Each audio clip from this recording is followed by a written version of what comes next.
Now I have two people here, Brandon and Tia has a really interesting story where she met Bigfoot. I'm not joking on that one. All right, Tia, so tell us about this Bigfoot story you have. So, my boyfriend and I do a lot of traveling, and we stay in very remote places by the Grand Ron River. I don't know exactly where, but I had driven up this dirt road, and Brandon waited down. And there was a couple spots available, but I saw another dirt road that I wanted to check out to see if there was maybe a better spot. So I drove the first dirt road, turned around, went back, told Brandon I was going to go and check out the other dirt road, and I drove up that one, and I didn't really see anything, and it just went straight uphill. So I went back down and told Brandon we're going to go ahead and camp over at the first spot that I saw. So, and mind you, I was just there like maybe 8 minutes before that. There was nobody around. And the dirt road was about 30 feet away from a little creek. So I go first, back down the first dirt road, and I'm just looking over to the right. I'm not driving very fast.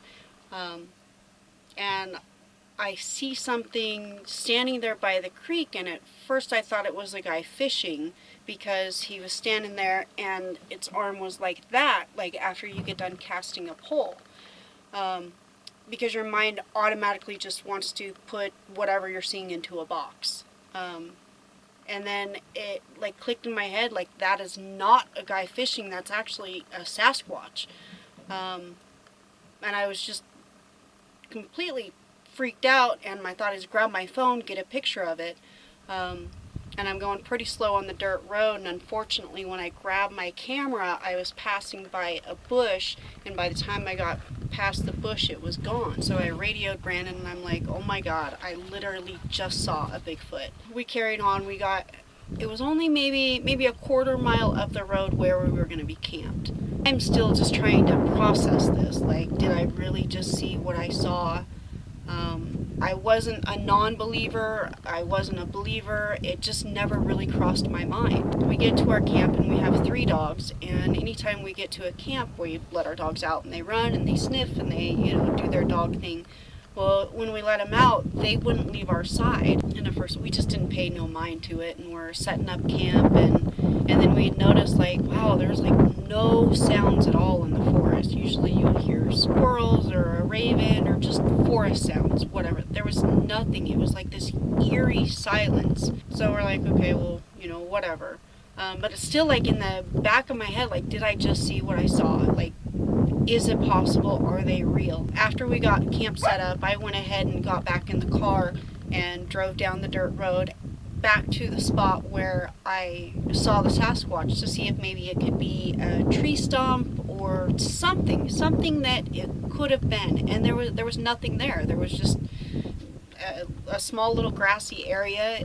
So anyhow, so I go back to camp, and I believe it was the following day that Brandon decided that he was going to go and walk that area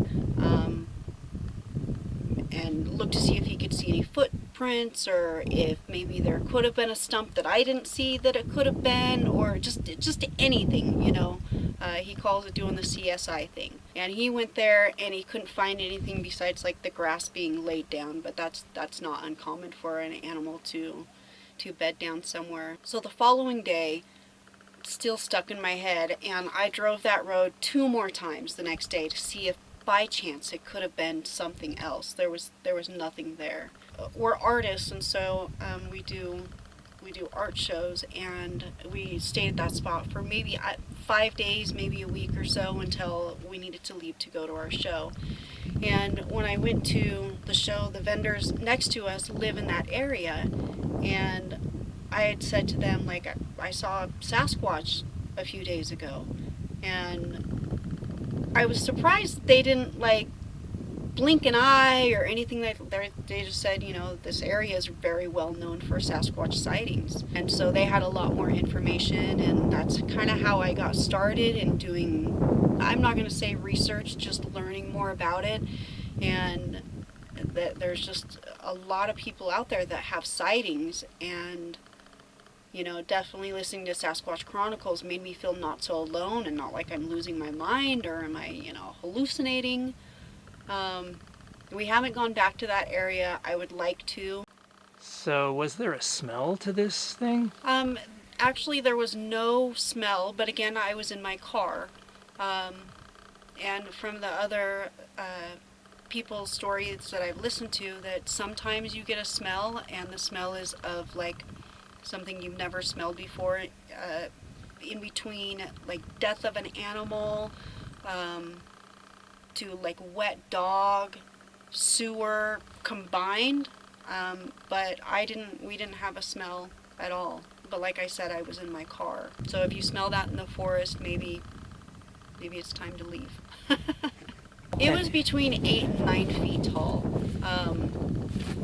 I have an ex-husband that's 6'10", so it was probably a good foot taller than that, and the hair on its arm, on the bottom, because like I said, his arm was like that, and it was kind of like this long fur right here. I mean, the whole thing was covered in fur. I did not see its face, but I saw the side profile, and it was like a really, really dark brown to a black, and it froze. Like it didn't move. A bear is not going to freeze. No animal's going to freeze for that. And I probably saw it for maybe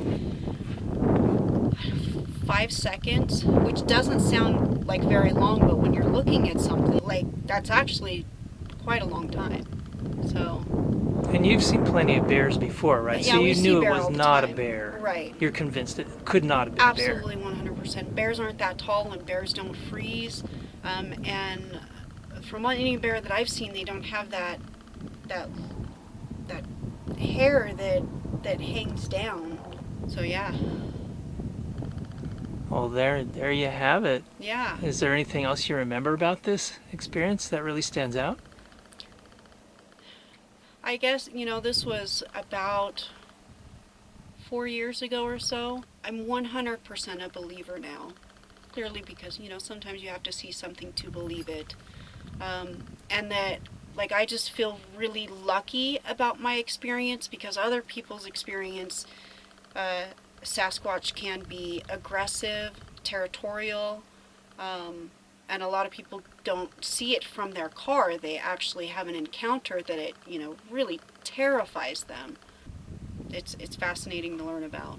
It's definitely changed my life. So, and I'll always look for Bigfoot now that I'm, when we're in the forest, and look for signs. So, which is tree knocking, anything throwing rocks at you, whooping,